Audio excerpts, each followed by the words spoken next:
निर्मला किस विधा की रचना है, पता है आपको? ये क्वेश्चन भी आने के पूरे पूरे आपके पेपर में चांस बनते हैं। ठीक है, कह रहा है कि निर्मला किस विधा की रचना है, निबंध है, उपन्यास है, जीवनी है या आत्मकथा है। लेकिन मैं कहूँ विधा बताने से पहले अगर आपको पता होना चाहिए कि निर्मला जो भी विधा है, अभी हम लोग ऑप्शन में देखते हैं, आप आंसर भी करेंगे। लेकिन अगर मैं कहूँ कि ये किसकी रचना है ना, ये किसकी रचना है, तो आप क्या बोलेंगे कि मैम ये किसकी भाई रचना है, मुंशी प्रेमचंद जी की। नोट करते चलिएगा बच्चों, है ना, मुंशी प्रेमचंद जी की रचना है, क्योंकि आज की क्लास में हम लोग बहुत सारे प्रश्नों को सीखने वाले हैं।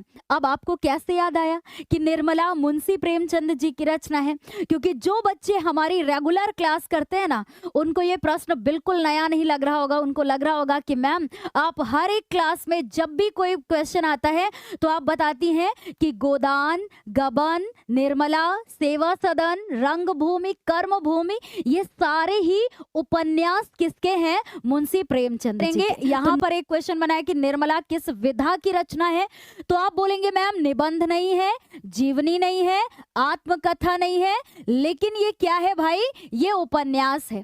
ठीक है, तो निर्मला किस विधा की रचना अगर पूछ लेना तो उपन्यास है। किसका उपन्यास है भाई, मुंशी प्रेमचंद जी का। तो इन उपन्यासों में से कोई भी उपन्यास आपकी परीक्षा में आ सकता है, तो आपको तो तैयार रहेगा गोदान, गबन, निर्मला, सेवा सदन, रंगभूमि, कर्मभूमि। और पता है इन्होंने इतने सारे उपन्यास लिखे, एक छोटा सा प्रश्न और बनता है कि उपन्यास का सम्राट, है ना, उपन्यास का सम्राट किसे कहा जाता है, उपन्यास का सम्राट किसे कहा जाता है भाई? ये रा मैं ऐसे लगा देती हूँ, ठीक है ना, सही से।